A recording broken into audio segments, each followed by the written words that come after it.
Hey YouTube, Burris Arms here to do part 2 of the Remington 870 shotgun build. This video we're going to basically go over the disassembly of the shotgun. We're going to do 100% complete disassembly where we even remove the buttstock so we can have all the other pieces, the receiver, the magazine tube, everything prepped for us to be able to sandblast it and then apply the moly resin. I haven't really decided how I want to go with the color scheme on the mix between the flat dark earth and the SoCom black, but that'll be determined by another video. Alright, first things first, we're going to go ahead and cock the shotgun halfway. Then we're going to remove the nut that's on the magazine tube. Go ahead and screw it all the way off. You're going to set it aside, and then while it's already in this position, just go ahead and slide off the barrel. After you take the barrel off, what you're going to do is you're going to take the spring on the tube with the cap and the follower off.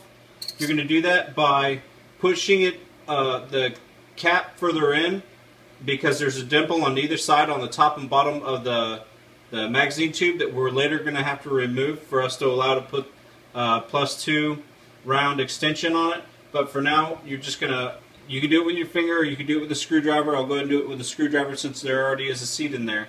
You're going to push it in and rotate it a quarter of a turn.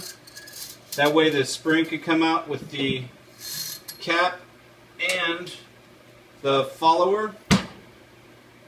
And that follower comes down the same way that that cap did, where you got to rotate it until it pops out, because it also has indentions to be able to catch it or to fully let it come out. So we'll set that aside. Next thing what we're going to do, we're going to go ahead and push quickly on the forend. Go ahead and pop out the forend with the bolt. You're going to go ahead and take the bolt off and the slider that the bolt sets on. And I will show you how to take this off, the forend pieces, in just a minute. We're going to continue on. What I want to go ahead and do now is go ahead and take the trigger housing out. You're going to do that by first go ahead and elevate it to where you can actually drive the pins through on it. Next, get you a little hammer and a pin, and you're just going to drive them out. They should come out nice and smooth. Just like that. And then just pop these out. The pin should come out pretty easily, like I said. And then all you do is you just slowly wiggle out from the bottom the trigger housing. Now remember, this is the model, this is the Express that has the plastic polymer bottom.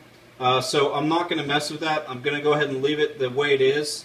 It looks good black, so I'll just leave that. We won't worry about painting that. At the last part that we're going to do is we're going to go ahead and remove the buttstock. To do that, we're first going to have to unscrew the padding on the buttstock. You do that by using a Phillips screwdriver in these holes. I'm going to go ahead and fast forward this because it is time consuming to try to unscrew it all out of the wood.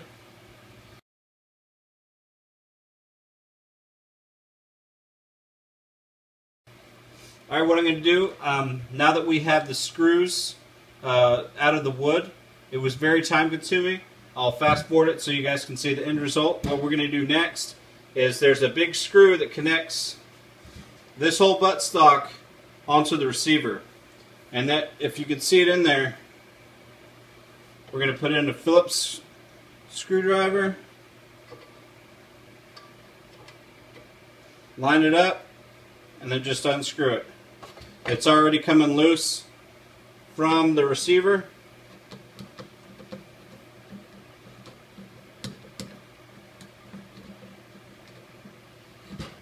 I think that's it. Yep, that's it. Alright, so as you can see here, we now have the receiver completely separated. This is what it looks like fully disassembled. And so this is now ready to be sandblasted and moly resin to whatever color we deem, whether it be the flat dark earth, the SoCom black. I'm going to go ahead and show you how long this screw is in here to be able to connect the buttstock. Now, Magpul actually comes with a screw, so you won't need to use this one. So you can connect this and put back on the rubber piece that goes onto the buttstock. I'm going to do later. But that way you can actually put this aside and store it so you can use it at a later date when you go hunting if you don't want to use the Magpul. I'll probably end up using the Magpul, but I'll keep the furniture because you never know when you want to put back on the traditional wood. Alright, now I'm going to show you how to take the fore-end piece off. This, thank you to Magpul, which actually comes with the piece. Let's see here. Magpul with the fore-end grip comes with a piece that allows you to take it off a lot smoother. So that's what we'll use real quick to be able to change out. See how it just goes right in the groove, and then it allows you to unscrew it whichever way it needs to go. Alright, so that's what you do. It just starts unscrewing, just keep going, and then it pops out and you have the ring and now your metal slider that goes on the magazine tube itself. You go ahead and store it away for now, since you won't be seeing this at all,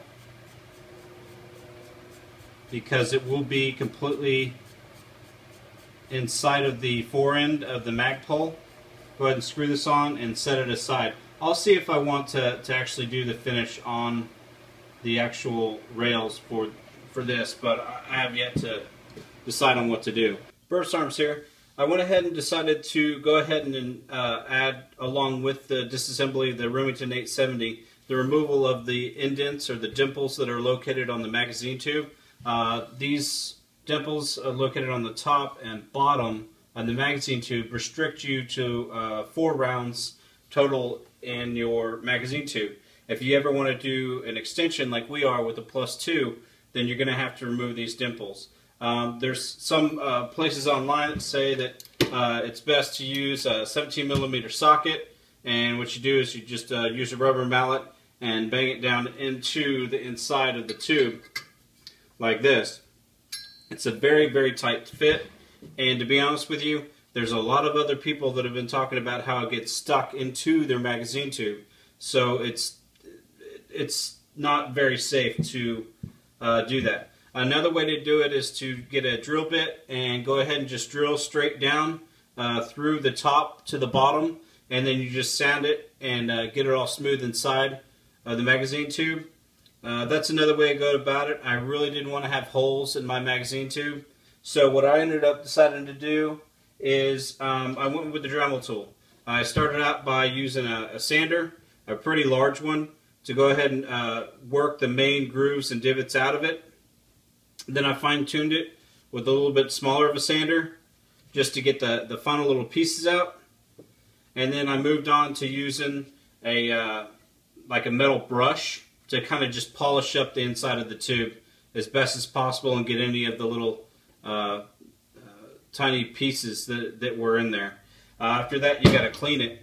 I had to scrub it pretty good because you had a bunch of debris in here from all of the sanding that we did.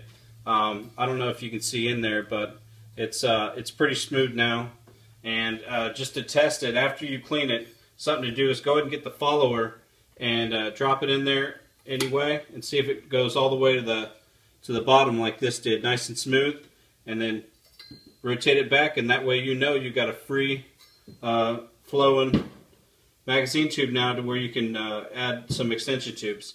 So that's the way to do it. I'm sorry I didn't film myself doing this, but to be honest with you, it took some time because I did initially try the 17mm socket and it barely fit in there. So what I decided to do is also use a 5/8. 5/8 is right in between 16mm and 17mm, and it did take some work to get in there, and I tried to work it in there.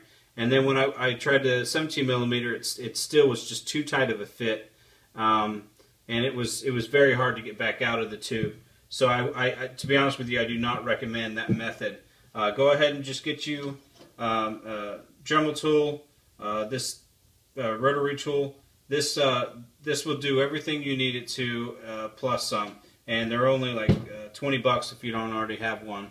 You can get it at any local hardware store. But that's pretty much the video that I have for now. Like I said, I mean, all I'm going to be doing on the next video is rounding up the AR parts and the Remington parts for the shotgun, and we're going to be prepping it and getting ready for to have it sandblasted.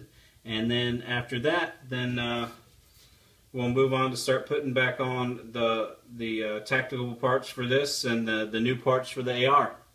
All right, thanks.